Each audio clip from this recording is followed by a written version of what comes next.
rekan kerja sahabatnya abang gitu dengan kasusnya Nikita Mirzani ini yang sudah P21? Kalau bicara tentang sosok Nikita Mirzani, ya, jadi ya saya harus cerita dari awal dulu. Yang mengenalkan saya dengan Nikita Mirzani itu adalah almarhumah Jupe. Ya, di saat Nikita waktu itu ada masalah hukum yang membuat dia ditahan di Polda Metro terkait dengan kasus penganiayaan. Jadi Jupe minta saya untuk memberikan bantuan hukum, dan sejak itu dia menjadi klien saya, ya. Jadi kalau bicara tentang bagaimana sosoknya Nikita, yang saya tahu adalah Nikita ini seorang wanita yang tangguh, ya. Tangguh dalam arti kata dia gigih berjuang, ya. Dan ketika saya kenal dia itu kan sudah single parent, ya.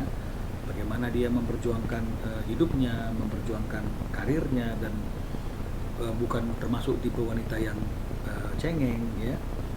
Dia sanggup untuk menanggung apapun juga sepanjang dia merasa dia di dalam posisi yang benar, ya.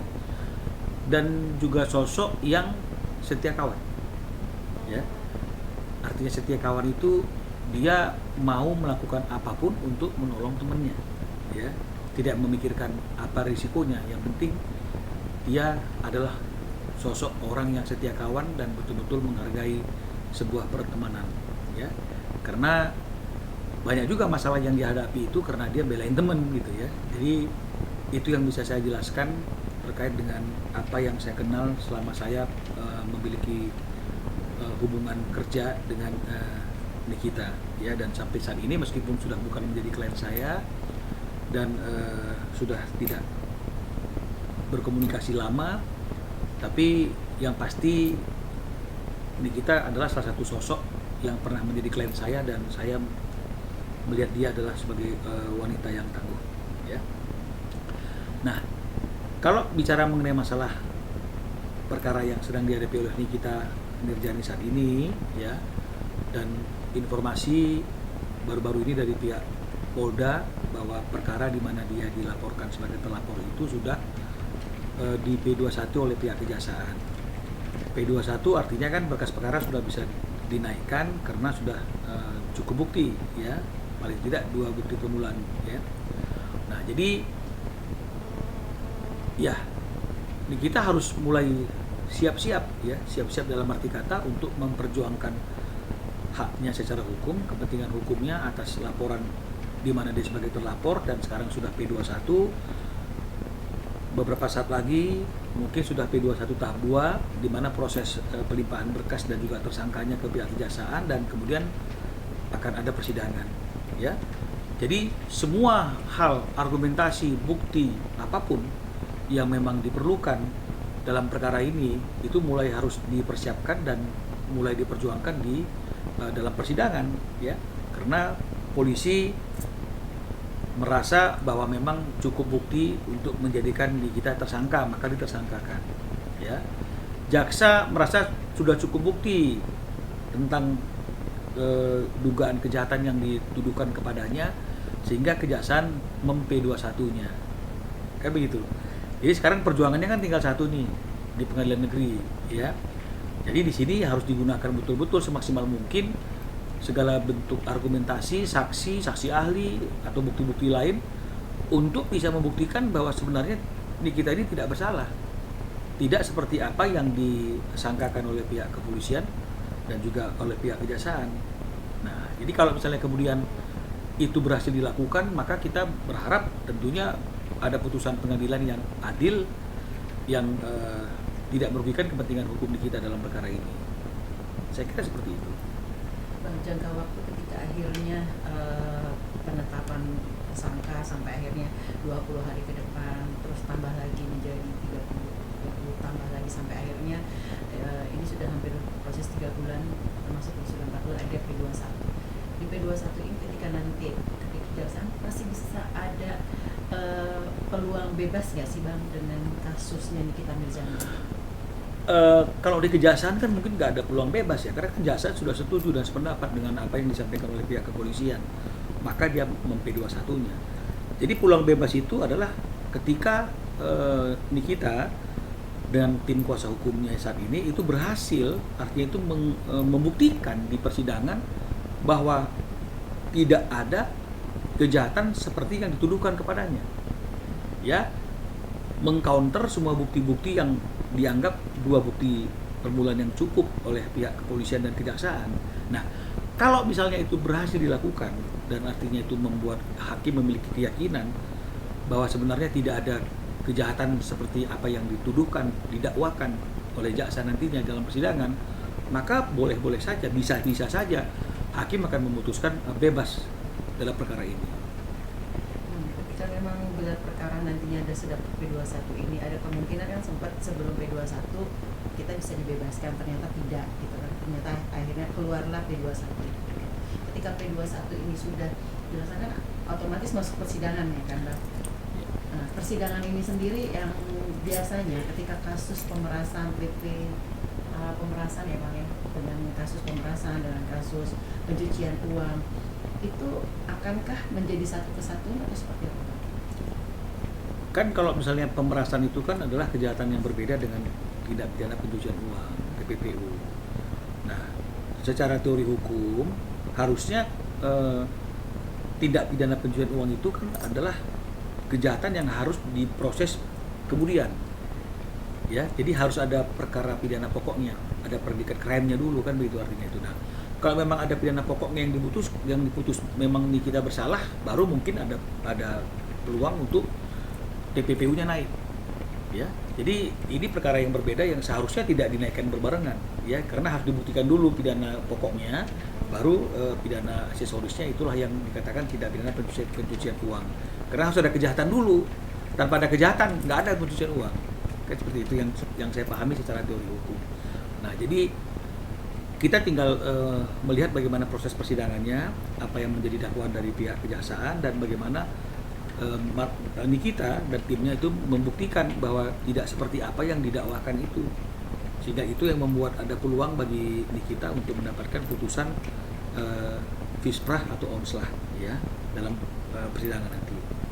Berarti Bang, dengan ketika akhirnya nantinya akan pembuktian itu akan ada entah itu pemerasan ataupun pencucian uang, dari pihak Nikita Mirzani yang menggugat pihak lawannya dengan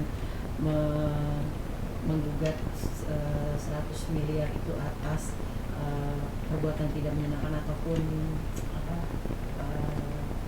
karena kasus ini dikeluarkanlah dia menggugat 100 miliar sendiri, itu tepat nggak sih Bang? Saya nggak mengikuti secara detail ya perkaranya Nikita, ya, tapi kalau misalnya saya lihat dari secara logika berpikir saya, mungkin Nikita ingin mengatakan bahwa tidak ada pidana dalam masalah ini. Jadi semuanya itu berawal dari yang namanya itu hubungan keperdataan. Jadi mungkin ada satu komitmen yang mungkin disanggupi oleh pelapor, tapi kemudian pelapor tidak melaksanakan apa yang sudah disanggupi dalam komitmen tersebut, sehingga tentu ini menjadi suatu masalah perdata yang disebut sebagai wan prestasi. Nah, tapi faktanya selain mungkin pelapor tidak memenuhi apa yang sudah dijanjikan kepada Nikita, malah pelapor justru melaporkan ada pemerasan. Nah, jadi kesepakatan yang berkaitan dengan jumlah uang tadi itu yang merupakan lahir dari suatu kesepakatan, ini kemudian dirubah sama si pelapor menjadi pidana. Dia mengatakan saya diperas, saya masuk ke dalam komitmen itu dengan cara yang ditekan, kan mungkin seperti itu. Ini yang dia dilaporkan, ya.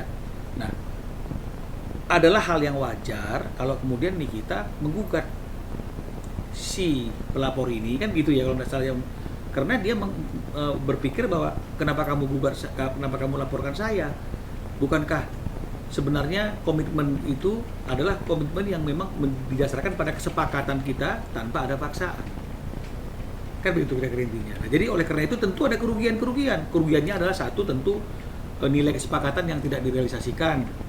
Kerugiannya mungkin ya karena dia membuat laporan yang akhirnya membuat kita harus menjalani proses yang sedang dia jalani, kan tentu ada juga kerugian-kerugian lain yang dialami oleh kita.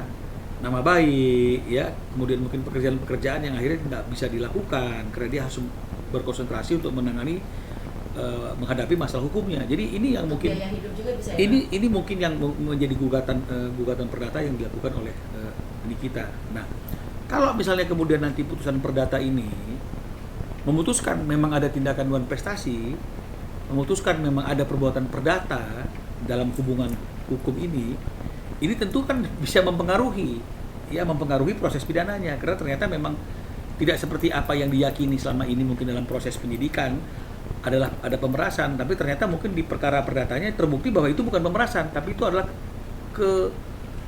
kesepakatan untuk memberikan sejumlah uang atas suatu pekerjaan atau satu kegiatan. Bisa dibilang tepat nggak sih, Bang, untuk menggugat 100 hari? Untuk sebagai strategi hukum saya kira tepat karena ini kan juga sebagai salah satu alasan daripada kita nanti untuk mengatakan itu tidak ada pidananya tapi itu adalah perdata. Karena kesepakatan itu tidak dilandaskan kepada paksaan gitu. Kenapa kok kemudian itu dianggap sebagai satu paksaan dan pemerasan kan begitu. Nah, jadi kalau misalnya kemudian terbukti itu adalah kesepakatan, maka kan pidananya kan jadi goyang ini. Ya, saya kira seperti itu. Dalam kasus ini sendiri kita nanti kan kita bukan berandai-andai dengan kasus ini sendiri terjerat akan kena jeratan hukum berapa lama sih? Saya tidak mengikuti ancamannya dalam pasal diatur dalam pasal berapa saja. Tapi kalau melihat bahwa ada penahanan dari tingkat penyidikan kepolisian, berarti ancamannya itu di atas 5 tahun. Ya, atau kejahatan yang disangkakan kepada Nikita itu kejahatan yang memang sifatnya khusus ya seperti yang diatur oleh KUHAP yang dapat ditahan. Nah, jadi itu yang bisa saya jelaskan. Terus sendiri untuk kita sebagai teman ya, Bang, seperti Bang, mungkin ada sedikit himbauan ataupun harapan dan sebagai nanti mungkin dia bisa lebih kuat menghadapi persidangan nanti. Iya, jadi kalau misalnya pesan ya buat Nikita itu ya kita harus tetap kuat, jaga kesehatan karena proses hukumnya ini akan melelahkan sekali. Jadi kalau misalnya kemudian Nikitanya tidak kuat, ya tidak sehat, ini kan akan mempengaruhi semua proses itu nantinya. Jadi memang diperlukan ketangguhan, kekuatan kesehatan sehingga Nikita tetap bisa berpikir logis, ya, memberikan support kepada tim kuasa hukumnya untuk mengungkapkan fakta-fakta yang sebenarnya sehingga kita harapkan perkara ini akan memberikan putusan yang betul-betul sesuai dengan fakta yang sebenar-benarnya dan memberikan keadilan bagi semuanya.